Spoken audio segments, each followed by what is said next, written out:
Bagaimana kalau kita tidak menggunakan KB hormonal, tetapi menggunakan sistem senggama terputus, apakah diperbolehkan dalam Islam? Iya, dalam Islam memang ada namanya KB hormonal. Dalam ilmu kita ada memang ilmu kedokteran KB hormonal ya, bisa suntik ya, bisa pil ya. Pilnya diminum sekali sehari gitu ya. Minum sekali sehari selama 28 hari dan sebagainya. Ada suntik ya, suntiknya per 3 bulan. Itu yang disuntikan adalah hormon. Tetapi menggunakan sistem senggama terputus. Ini maksudnya kalau belum paham, senggama terputus artinya ini bahasa enaknya itu dibuang di luar gitu aja lah. Bahasa enaknya ya. Ya, di luar. Bahasa kedokterannya coitus interruptus. Ya, coitus interruptus. Ya, bahasa awamnya kalau paham dibuang di luar, pokoknya enggak dibuang di dalam rahim. Ya, bagaimana hukumnya ini senggama terputus atau coitus interruptus? Jawabannya adalah boleh. Jawabannya apa? Boleh. Ini yang disebut dengan bahasa syariat namanya azl. Namanya azl. Ini boleh. Azl ya, dibahas dalam syariat, ini namanya azl. Dan ini yang dipraktekkan oleh para sahabat di zaman dahulu. Dia mengatur jarak kelahiran, ya, mengatur jarak kelahiran dia menggunakan yang namanya azl, ya, namanya azl. Ini boleh. Dalilnya adalah perkataan seorang sahabat mengatakan, sahabat mengatakan, kunna na'zilu wa Qur'anu yanzilu. Kami dulu melakukan azl padahal Al-Qur'an sedang turun. Kunna na'zilu wa Qur'anu yanzilu. Kami melakukan azl, Quran sedang turun. Maksudnya apa? Seandainya azl ini haram, ya, karena azl ini kan tindakan tertutup ya. Ya, tindakan tertutup. Ya, beda misalnya kalau mencuri, berzina, merampok dan sebagainya kelihatan tuh kan. Nah, ini azl kan tertutup. Nah, yang tertutup ini kalau ada apa-apa pasti turun wahyu yang pasti mengharamkan. Ya, pasti ada wahyu. Sehingga waktu itu kami azl, Al-Qur'an sedang kunna na'zilu wa Qur'anu yanzilu. Kami sedang azl dulu, praktek azl sahabat, dan Al-Qur'an turun. Kalau memang haram pasti Al-Qur'an turun mengharamkan. Sehingga ini dalil pendapat terkuat yang menyatakan azl ini boleh. Boleh. Ya, azl ini boleh. Dan ada hadis palsu. Ada hadis yang palsu yang menyatakan azl ini adalah pembunuhan terselubung. Ini tidak benar hadisnya. Ada yang menyatakan azl ini adalah pembunuhan terselubung. Dan ada yang baca dan ada yang menanyakan. Gitu ya. Ada yang menanyakan dan ada yang meyakini tidak boleh azl. Kita tidak boleh menolak rezeki Allah katanya. Ya, jadi papa lepas di dalam terus ya mah. Gitu. Bapaknya seenak lepas terus. Ya asal lepas, ya ibunya yang nanggung gitu ya. Yang mual-mual, yang muntah-muntah, yang bawa sana-sana bawa sini, suaminya main lepas. Enak.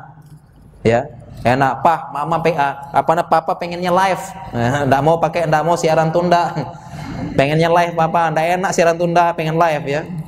Ini papa lepas terus. Nah, ya bapaknya enak, seneng gitu. Ya, jadi ya itu hadisnya itu tidak benar ya, ada hadisnya dan ada yang baca dan ada yang meyakini ya, azl adalah pembunuhan terselubung. Pembunuhan terselubung ini tidak benar hadisnya. Yang benar azl ini adalah hukumnya mubah, boleh. Azl atau senggama terkupus atau coitus interruptus. Sebagian ulama mensyaratkan ada satu syarat ketika azl. Ada satu syarat ketika azl. Sebagian ulama mensyaratkan satu syaratnya. Syarat azl adalah perlu minta izin ke istri. Nah, apa syaratnya? Sebagian ulama mempersyaratkan azl ini ada syaratnya satu, yaitu harus minta izin ke istri. Harus minta izin ke istri. Jadi yang benar apa? Yang benar minta izin ke istri. Ya, jangan tiba-tiba ya mah lepas deh mah gitu. Jangan. Ya harus izin ke istri. Sebenarnya kenapa demikian? Ulama menjelaskan harus izin ke istri. Yang pertama, istri juga punya hak pengen anak. Jadi istri juga punya hak pengen anak. Jangan-jangan istrinya juga lagi pengen anak. Ya, karena istri juga berhak pengen punya anak.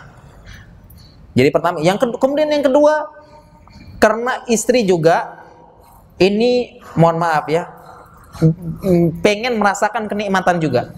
Mohon maaf ya, karena istri juga pengen ini ya, merasakan kenikmatan.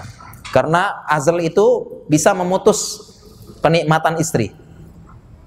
Ya, jadi butuh izin. Sebagian ulama azal ini mempersyaratkan yaitu apa? Izin istri. Izin istri.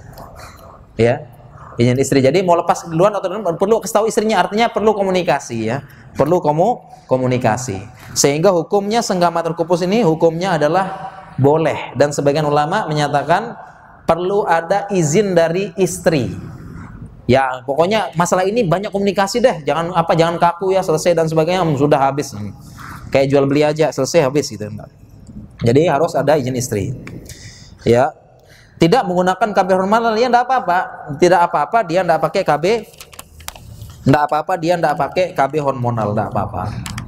Ya. Bahkan kapan-kapan kita bahas urutannya memakai KB itu untuk mengatur ya. Urutan memakai KB untuk mengatur jarak kehamilan, tanzimun nasl, urutannya adalah kita memakai yang alami dulu.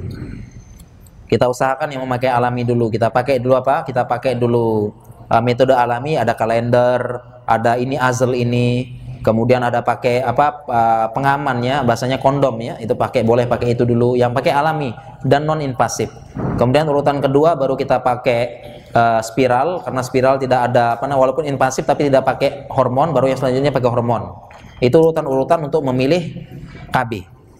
Ya, kita usahakan yang alami dulu, kombinasi 3 alami, kalender, coitus interruptus atau azal, sama pakai pengaman. Ya, kapan-kapan kita bahas ya. Jadi seperti itu ya, coitus interruptus atau senggama terputus hukumnya boleh dengan syarat izin dari istri.